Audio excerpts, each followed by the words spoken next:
Hello and welcome back to the channel, and we are in the fourth and final episode of this Common Room trailer breakdown, and this time it is with the well-known Gryffindor Common Room. I was really excited to go into this breakdown because it's the most well-known Common Room and the one that we had seen the most, so I wanted to see how they adapted it for this game. If you like this video, then please check out the previous ones I've done in this series where I've broken down all of the other founders' Common Rooms. I will leave links to those videos down below in the description, and I'll be releasing a full video with all of those linked together so that you don't have to go through separate ones very shortly. If you want any news or information about Hogwarts Legacy, then you are in the right place, because on this channel we cover the game completely. We do breakdowns of every single piece of information and trailer that we get, and I go through every single one of them frame by frame to try and find out as many secrets as possible. If that sounds like something you're interested in, then please consider subscribing to the channel, and also leave me a comment because I do reply to everyone. But let's get into the breakdown of the Gryffindor Common Room. So, as I'm sure you're all aware, the Gryffindor Common Room is the most seen common throughout the books and the movies. It is a stylized version of what we get in the films, and it does look fantastic. The only thing that I would say is it does look like it is by far the smallest common room area. Out of all of the common rooms, there only seems to be one main room which is slightly segregated into two different sections, and the staircase that leads up to the dormitories. When you first look at the Gryffindor Common Room, you can see the symbolism of Godric Gryffindor all over the place. It is a common room that is the most true to medieval castle designs. To the top of the walls, you can see the crenels here that were normally used at the top of battlements for archers to hide behind before firing arrows down. The stone walls covered in tapestries for warmth and the giant fireplace just make it look incredibly medieval. And you can imagine a king in here planning before a war. Godric Gryffindor was described more in that militarian way. He was known to like jewels and of course carried the sword of Gryffindor around with him, so this room suits him to perfection. One more interesting thing of note is that this is the only common room that does not have some sort of depiction of the founder. Gryffindor is not portrayed in any picture or statue anywhere to be seen in this common room. Again, this could hint towards his medieval war values, and rather than having a depiction of himself, he would rather have his coat of arms on display. With this being the smallest common room, I have tried to find as many secrets as possible, and I have found quite a few, but I think this video will probably be slightly shorter than the rest of them. The first scene opens up with a lovely shot of the Gryffindor lion above the fireplace in the common room. There's also this Hogwarts banner, which I've not seen anywhere in the castle, and I do love the design of it. Gryffindor Common Room has got loads and loads of pictures around them of different witches and wizards. There is so many different details here, I cannot wait to get a look at all of them in more detail and see if they are hiding any secrets. As the camera pans down, we get a look at the top of the fireplace to the left and the true to canon circular opening to the portrait hole of the fat lady. We then pan across the rest of the common room and you can see the students sat in the comfy chairs around it. These large open windows will also have a great view of the castle grounds, very similar to Ravenclaw. The next shot is the opposite side of the common room, and we move through this archway here, which leads to the staircase that goes up to the dormitories. We then see a shot of this staircase and the stained glass window that is above it, and this stained glass window is absolutely beautiful. On the left hand pane there is a Gryffindor Quidditch player flying over the grounds of Hogwarts. In the right hand pane we see part of Hogwarts Castle. You can see some of the greenhouses, the courtyard that leads into the Great Hall, and then in the prime focus you can see Gryffindor Tower. In the middle we have the shield with the Gryffindor G, and written underneath that is the words Forte Animo Estote. Sorry for any Latin speakers if I've butchered that pronunciation. The translation of this translates perfectly to the motto that we know of Gryffindor, and that is be of good courage. We know that the main traits of Gryffindor is courage and bravery. To the left hand side of this staircase is this collection of trophies, again leading to the pride element of the Gryffindor persona. As in the rest of the trailers, we get a shot of the now very familiar entrance to the Gryffindor Common Room. We can see our character walking along this corridor with a sun billowing in from the windows to the left. There are several portraits to the right hand side. There's a man surrounded by books, a woman with a couple of house elves, and another witch or wizard with what appears to be a pet niffler. As our character approaches the fat lady, he obviously obviously tells her the password. However, her reaction is very strange. She seems to look away from him rather than look at him, and she doesn't open her arms in a welcoming way, she just seems to close herself off.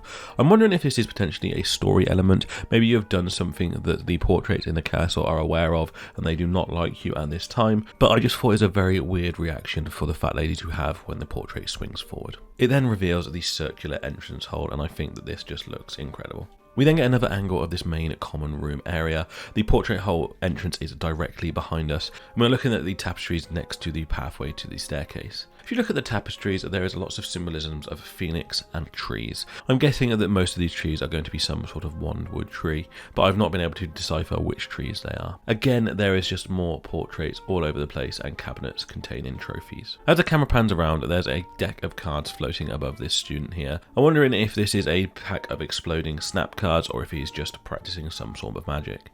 We then see the front-on view of the fireplace, and it just looks incredible. The sheer size of it is amazing, and the two lions flanking the actual fireplace opening is just absolutely beautiful. Our character then moves through into the other section of the common room. He then walks towards the same spinning ball that we have seen in all of the common rooms that is interactable and we can make spin. As you can see, our character approaches it, there is a white dot above it, which suggests that this is an interactable object. Now, in this trailer, there are actually two more interactable objects, and I will go through them now. One of them is the chest, as our character uses his spell on this spinning orb. Because it is then no longer interactable, the interactable object then appears above the chest. This is the same chest that we see in all of the common rooms so far that will hold some of our belongings, potentially potions and creatures that we can use in battle. We do not see the flue flame in this common room, however, I'm suggesting it is probably on the opposite side of this room because they are normally located symmetrically around the common room with the chest. Now, there's one other item in this trailer that looks to be interactable,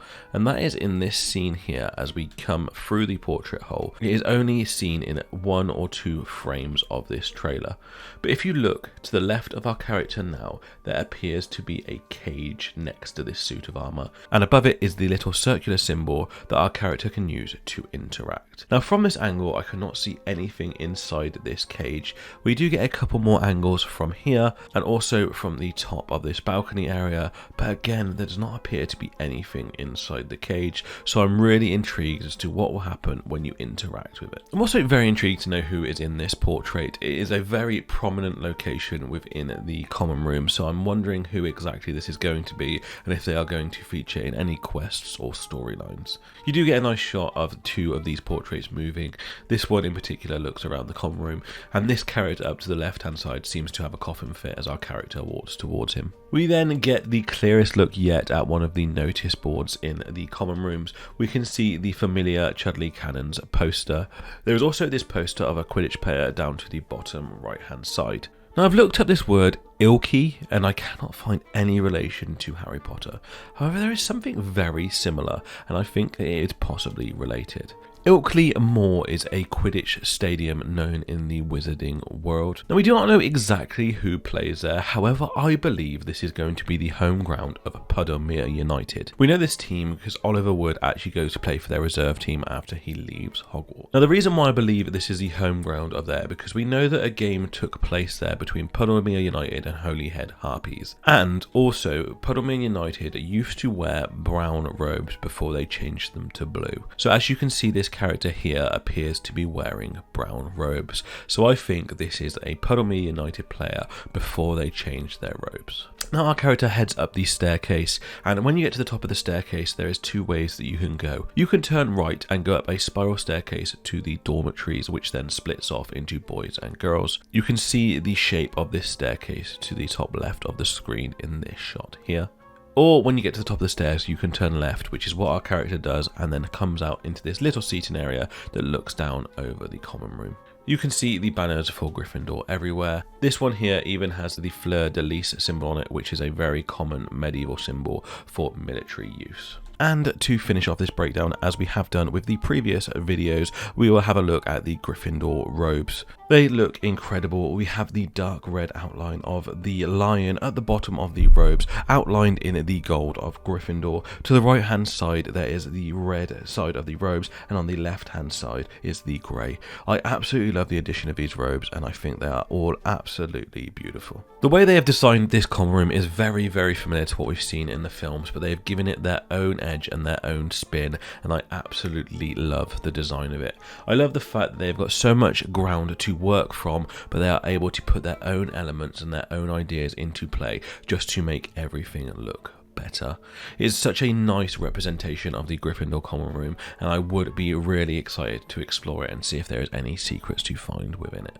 So there you have it. That was the full breakdown of the Gryffindor Common Room trailer. It was slightly shorter than some of the other trailer breakdowns that we've done so far, because the Gryffindor Common Room is one that we've seen previously, and because it is such a small size for a common room. As always, don't forget to like this video and also subscribe to the channel if you want anything Wizarding World. Then you are in the right place. On this channel we do theories, news and breakdowns, so if that sounds like anything you're interested in, subscribe to the channel. Also, we do have a Discord which is very new, and we are looking for as many members as possible, so the link to that will be in the description down below. Come on over and discuss the Wizarding World completely without having to do it in the comment section of one of my videos. But that is it for this video. I really do hope you enjoyed it, and I cannot wait to see you in the next one. But until then, mischief managed.